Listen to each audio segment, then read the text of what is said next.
नमस्कार दोस्तों, स्वागत है आपका हमारे इस YouTube चैनल में। दोस्तों, इस वीडियो में हम जनरल साइंस का अगला टॉपिक है मानव की कोशिका। मानव की कोशिकाओं से संबंधित टॉप 45 प्रश्नों का अध्ययन करेंगे जो लगभग किसी न किसी एग्जाम्स में आ चुके हैं। चलिए शुरू करते हैं। आज का पहला प्रश्न है कि जीवन की मूलभूत इकाई क्या है। जीवन की मूलभूत इकाई क्या है? तो इसका राइट आंसर होगा ऑप्शन नंबर ए, यानी जीवन की मूलभूत इकाई कोशिका है। जीवन की मूलभूत इकाई कोशिका है। नेक्स्ट प्रश्न है कि निम्न में से सबसे छोटी कोशिका कौन सी है। निम्न में से सबसे छोटी कोशिका कौन सी है? तो इसका राइट आंसर होगा ऑप्शन नंबर सी, यानी माइकोप्लाज्मा। माइकोप्लाज्मा सबसे छोटी कोशिका होती है। नेक्स्ट प्रश्न नंबर 3 है कि पादपों में उपस्थित कोशिका भित्ति किससे निर्मित होती है। नेक्स्ट प्रश्न नंबर 3 है कि पादपों में उपस्थित कोशिका भित्ति किससे निर्मित होती है। तो इसका राइट आंसर होगा ऑप्शन नंबर सी, यानी सेल्यूलोज से निर्मित होती है। पादपों में कोशिका भित्ति सेल्यूलोज से निर्मित होती है। नेक्स्ट प्रश्न है कि कोशिका की सबसे बाहरी दीवार या परत का नाम बताइए। कोशिका की सबसे बाहरी दीवार या परत का नाम बताइए। तो इसका राइट आंसर होगा ऑप्शन नंबर ए, यानी प्लाज्मा झिल्ली। कोशिका की सबसे बाहरी परत का नाम है प्लाज्मा झिल्ली। नेक्स्ट प्रश्न है कोशिका का सबसे बड़ा कोशिकांग होता है। तो इसका राइट आंसर होगा ऑप्शन नंबर बी, यानी लवक। लवक कोशिका का सबसे बड़ा कोशिकांग होता है। नेक्स्ट प्रश्न है कि निम्न में से प्रोटीन संश्लेषण की फैक्ट्री किसे कहा जाता है। निम्न में से प्रोटीन संश्लेषण की फैक्ट्री किसे कहा जाता है। तो इसका राइट आंसर होगा option number C. Option number C, यानी राइबोसोम। राइबोसोम को क्या कहा जाता है? प्रोटीन संश्लेषण की फैक्ट्री राइबोसोम को कहा जाता है। नेक्स्ट प्रश्न है कि निम्नलिखित कोशिका अंगकों में से कौन सा एक अर्धपारगम्य है। निम्नलिखित कोशिका अंगकों में से कौन सा एक अर्धपारगम्य है। तो इसका राइट आंसर होगा ऑप्शन नंबर ए, यानी कोशिका झिल्ली। कोशिका झिल्ली एक अर्धपारगम्य झिल्ली होती है। नेक्स्ट प्रश्न है कि निम्न में से किसको कोशिका का पावर हाउस कहा जाता है। निम्न में से किसको कोशिका का पावर हाउस कहा जाता है। तो इसका राइट आंसर होगा ऑप्शन नंबर बी, यानी माइटोकॉन्ड्रिया। माइटोकॉन्ड्रिया को कोशिका का पावर हाउस या शक्ति ग्रह कहा जाता है। नेक्स्ट प्रश्न नंबर 9 है कि बहुकोशिकीय जीव किसके द्वारा वृद्धि करते हैं। बहुकोशिकीय जीव किसके द्वारा वृद्धि करते हैं। तो इसका राइट आंसर होगा ऑप्शन नंबर डी, यानी कोशिका विभाजन। बहुकोशिकीय जीव कोशिका विभाजन के द्वारा वृद्धि करते हैं। नेक्स्ट प्रश्न है यदि माइटोकॉन्ड्रिया काम करना बंद कर दे। यदि माइटोकॉन्ड्रिया हैं जो काम करना बंद कर दे तो कोशिकाओं में कौन सा कार्य नहीं होगा। तो इसका राइट आंसर होगा कि यदि माइटोकॉन्ड्रिया काम करना बंद कर दे तो कोशिकाओं में इनमें से कौन सा कार्य है जो नहीं होगा। तो इसका right answer option number B, यानी भोजन का ऑक्सीकरण। यदि माइटोकॉन्ड्रिया काम करना बंद कर दें तो भोजन का ऑक्सीकरण नहीं होगा। नेक्स्ट प्रश्न नंबर 11 है कि एक विशेष कार्य करने वाले समान कोशिकाओं के समूह को क्या कहते हैं। एक विशेष कार्य करने वाले समान कोशिकाओं के समूह को क्या कहते हैं। तो इसका राइट आंसर होगा ऑप्शन नंबर ए, यानी उत्तक। समान कार्य करने वाली कोशिकाओं के समूह को उत्तक कहते हैं। नेक्स्ट प्रश्न है कि निम्नलिखित में से कौन सी कोशिका अंगक कोशिकीय श्वसन के लिए उत्तरदायी है। निम्नलिखित में से कौन सी कोशिका अंगक कोशिकीय श्वसन के लिए उत्तरदायी है। तो इसका राइट आंसर होगा ऑप्शन नंबर बी, यानी माइटोकॉन्ड्रिया। माइटोकॉन्ड्रिया कोशिकीय श्वसन के लिए उत्तरदायी अंगक हैं। नेक्स्ट प्रश्न है कि निम्नलिखित में से किसमें कोशिका भित्ति नहीं होती। निम्नलिखित में से किसमें कोशिका भित्ति नहीं होती।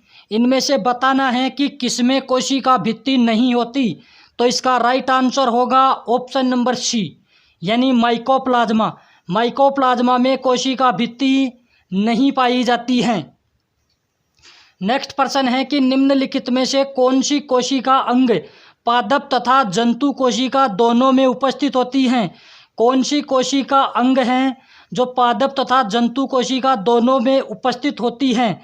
तो इसका राइट आंसर होगा option number D. Option number D यानी सूत्रकणिका। सूत्रकणिका का दूसरा नाम है माइटोकॉन्ड्रिया। माइटोकॉन्ड्रिया पादप और जंतु कोशिका दोनों में उपस्थित होती हैं। नेक्स्ट प्रश्न है कि कोशिका में उपस्थित प्लाज्मा झिल्ली निम्नलिखित में से किससे निर्मित होती हैं? कोशिका में उपस्थित प्लाज्मा झिल्ली निम्नलिखित में से किस में उपस्थित होती हैं? तो इसका राइट आंसर होगा option number D. Option number D यानी प्रोटीन और लिपिड। प्रोटीन और लिपिड से निर्मित होती हैं प्लाज्मा झिल्ली। नेक्स्ट प्रश्न है कि निम्नलिखित में से कौन से कोशिकांग में डीएनए पाया जाता है? तो इनमें से बताना है कि किस कोशिकांग के अंदर डीएनए पाया जाता है। तो इसका right answer option number D यानी माइटोकॉन्ड्रिया। माइटोकॉन्ड्रिया एकमात्र ऐसा कोशिकांग है जिसमें डीएनए पाया जाता है। नेक्स्ट प्रश्न है कि रसधानियाँ या वैक्यूल्स के संदर्भ में निम्नलिखित में से कौन सा कथन सही है? तो इसमें सही कथन का चयन करना है। ए ऑप्शन है कि जंतु कोशिका में छोटी और पादप कोशिका में बड़ी होती हैं। बी ऑप्शन है कि केवल पादप कोशिका में उपस्थित होती हैं। सी ऑप्शन है कि यह एक कोशिकीय जीवों में अनुपस्थित होती हैं। और डी ऑप्शन है कि इनमें से कोई नहीं। तो इसका राइट आंसर होगा option number A. Option number A यानी जंतु कोशिका में तो छोटी और पादप कोशिका में बड़ी होती हैं रिक्तिका या रसधानी या वैक्यूल्स जंतु कोशिका में छोटी और पादप कोशिका में बड़ी होती हैं। नेक्स्ट प्रश्न है कि उस प्रक्रिया का नाम बताइए जिसमें अर्धपारगम्य झिल्ली के माध्यम से पानी उच्च सांद्रता वाले क्षेत्र से निम्न सांद्रता वाले क्षेत्र में जाता है। तो इसका राइट आंसर होगा ऑप्शन नंबर बी यानी प्रासरण या ओस्मोसिस क्रिया के द्वारा पानी उच्च सांद्रता से निम्न सांद्रता की ओर जाता है। नेक्स्ट प्रश्न है कि कोशिका में वितरित होने वाले अणुओं के लिए प्राथमिक पैकेजिंग एरिया का काम करने वाले अंग का नाम बताइए। तो कोशिका में वितरित होने वाले अणुओं के लिए प्राथमिक पैकेजिंग एरिया का काम करने वाले अंग का नाम बताइए। तो इसका right answer option number C यानी गोल्जी एपरेटस। गोल्जी एपरेटस है जो प्राथमिक पैकेजिंग एरिया का काम करता है। नेक्स्ट प्रश्न है कि जंतु कोशिका का सबसे बड़ा कोशिकांग होता है। जंतु कोशिका का सबसे बड़ा कोशिकांग होता है। तो इसका राइट आंसर होगा ऑप्शन नंबर ए यानी केंद्रक जंतु कोशिका का सबसे बड़ा कोशिकांग होता है। नेक्स्ट प्रश्न नंबर 21 है कि प्रकृति में सबसे बड़ी कोशिका कौन सी होती है? प्रकृति में सबसे बड़ी कोशिका कौन सी होती है? तो इसका राइट आंसर होगा ऑप्शन नंबर सी यानी शुतुरमुर्ग का अंडा। शुतुरमुर्ग का अंडा सबसे बड़ी कोशिका होती है। नेक्स्ट प्रश्न नंबर 22 है कि सबसे बड़ा एक कोशिकीय जीव होता है। सबसे बड़ा एक कोशिकीय जीव होता है। तो इसका राइट आंसर होगा ऑप्शन नंबर बी यानी एसिटोबुलेरिया। एसिटोबुलेरिया सबसे बड़ा एक कोशिकीय जीव होता है। नेक्स्ट प्रश्न नंबर 23 है कि जीवाणु कोशिका में सूत्रकणिका या माइटोकॉन्ड्रिया की संख्या कितनी होती है? तो इसका राइट आंसर होगा ऑप्शन नंबर डी यानी जीवाणु कोशिका में सूत्रकणिका या माइटोकॉन्ड्रिया की संख्या 0 होती है। नेक्स्ट प्रश्न है कि कोशिका में निम्न में से कौन सी पाचक थैली कहलाती हैं? कोशिका में निम्न में से कौन सी पाचक थैली कहलाती हैं? तो इसका राइट आंसर होगा ऑप्शन नंबर डी यानी लाइसोसोम। यानी कोशिका में पाचक थैली लाइसोसोम कहलाती हैं। नेक्स्ट प्रश्न है कि कोशिकीय एवं आणविक जीव विज्ञान केंद्र कहाँ पर स्थित हैं? कोशिकीय एवं आणविक जीव विज्ञान केंद्र कहाँ पर स्थित हैं? तो इसका राइट आंसर होगा option number C. Option number C यानी हैदराबाद। कोशिकीय एवं आणविक जीव विज्ञान केंद्र हैदराबाद में स्थित हैं। नेक्स्ट प्रश्न नंबर 26 है। नेक्स्ट प्रश्न नंबर 26 है कि कोशिका का जीवित अंश जीवद्रव्य, कोशिका का जीवित अंश जीवद्रव्य कहलाता है और यह किससे बना होता है? तो जीवद्रव्य किससे बना होता है? तो इसका राइट आंसर होगा ऑप्शन नंबर डी यानी कोशिका द्रव्य, केंद्रक द्रव्य और अन्य कोशिकांगों से मिलकर बना होता है। जीवद्रव्य कोशिका द्रव्य और केंद्रक द्रव्य और अन्य कोशिका अंगकों से मिलकर बना होता है। नेक्स्ट प्रश्न है कि संरचनाओं के कौन से युग्म, संरचनाओं के कौन से युग्म प्राय जंतु कोशिका और पादप कोशिका दोनों में पाए जाते हैं? संरचनाओं के प्राय कौन से युग्म हैं जो पादप और जंतु कोशिका दोनों में पाए जाते हैं? तो इसका राइट आंसर होगा ऑप्शन नंबर सी यानी अंतरप्रद्रवी जालिका और कोशिका कला। अंतरप्रद्रवी जालिका और कोशिका कला पादप और जंतु कोशिकाओं में पाए जाते हैं। नेक्स्ट प्रश्न है कि सहचर कोशिकाएं निम्नलिखित में से सिर्फ किसमें होती हैं? सहचर कोशिकाएं, सहचर कोशिकाएं जो फ्लोएम के अंदर पाई जाती हैं। दो प्रकार के ऊतक पाए जाते हैं पादपों में, जिनमें एक जाइलम होता है और दूसरा फ्लोएम होता है। तो फ्लोएम के अंदर पाई जाती हैं सहचर कोशिकाएं और यह सिर्फ किसमें उपस्थित होती हैं? तो इसका राइट आंसर होगा ऑप्शन नंबर सी यानी एंजियोस्पर्म। किसमें उपस्थित होती हैं? एंजियोस्पर्म में उपस्थित होती हैं। नेक्स्ट प्रश्न है कि 80% से अधिक कोशिका में पाया जाने वाला पदार्थ है। 80% से अधिक कोशिकाओं में कौन सा पदार्थ पाया जाता है? तो इसका राइट आंसर होगा ऑप्शन नंबर डी यानी जल है जो कोशिकाओं में 80% से ज़्यादा पाया जाता है। अगर वीडियो पसंद आ रहा है तो वीडियो को लाइक एंड सब्सक्राइब कीजिए दोस्तों। नेक्स्ट प्रश्न है, नेक्स्ट प्रश्न नंबर 30 है कि निम्नलिखित में से कोशिका का नियंत्रण केंद्र कौन है? निम्नलिखित में से कोशिका का नियंत्रण केंद्र कौन है? तो इसका राइट आंसर होगा ऑप्शन नंबर ए यानी केंद्रक। केंद्रक कोशिकाओं का क्या होता है? नियंत्रण केंद्र कहलाता है। नेक्स्ट प्रश्न नंबर 31 है कि निम्न में से कोशिका की आत्मघाती थैली किसे कहा जाता है? निम्न में से कोशिका की आत्मघाती थैली किसे कहा जाता है? तो इसका राइट आंसर होगा ऑप्शन नंबर ए यानी लाइसोसोम। लाइसोसोम को कोशिका की आत्मघाती थैली कहा जाता है। नेक्स्ट प्रश्न नंबर 32 है कि लाइसोसोम के बनने के लिए निम्नलिखित में से कौन उत्तरदायी होता है? लाइसोसोम के बनने के लिए निम्नलिखित में से कौन सा उपस्थित होता है? यानी लाइसोसोम के निर्माण के लिए कौन उत्तरदायी होता है? तो इसका राइट आंसर होगा ऑप्शन नंबर बी यानी गोल्जी उपकरण।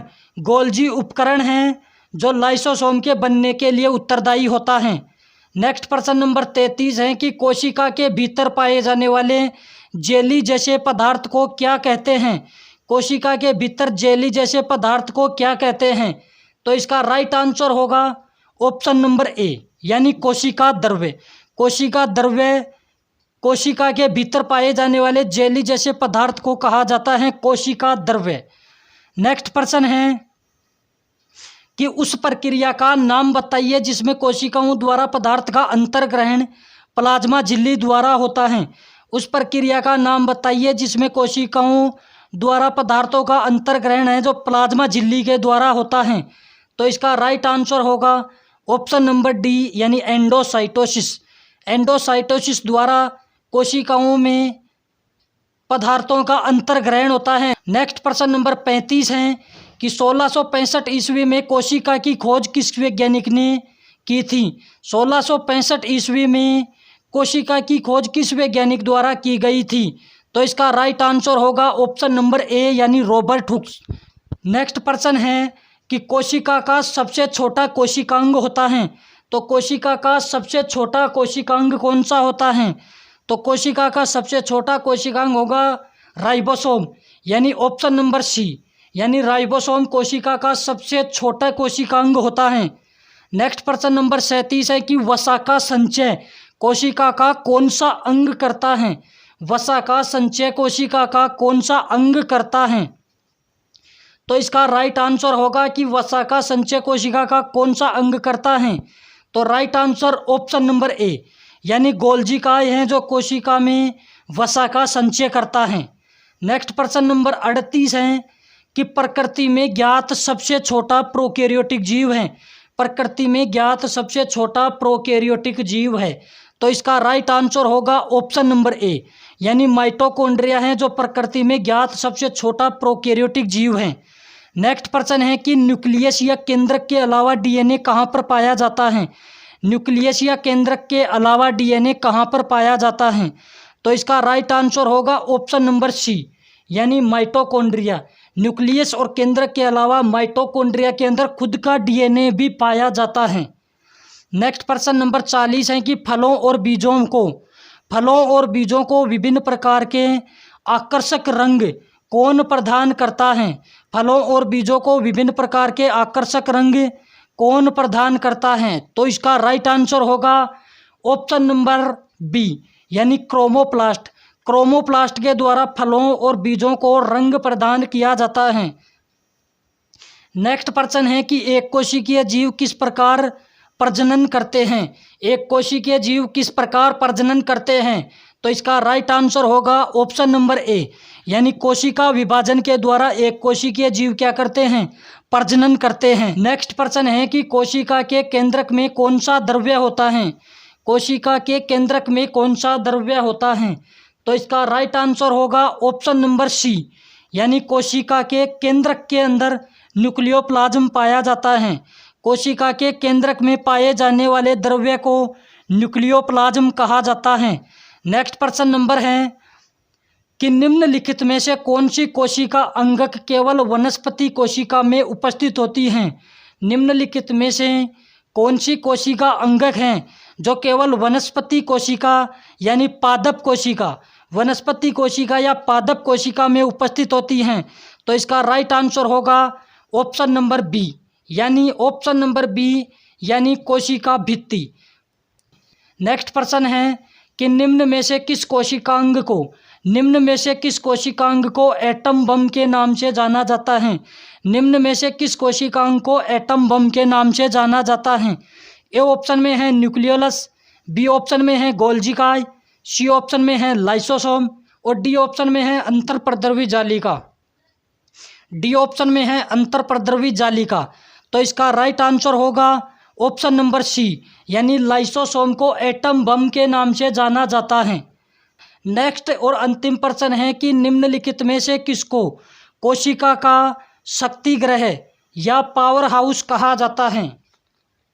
तो इसका राइट आंसर होगा ऑप्शन नंबर बी, यानी माइटोकॉन्ड्रिया या सूत्रकणिका।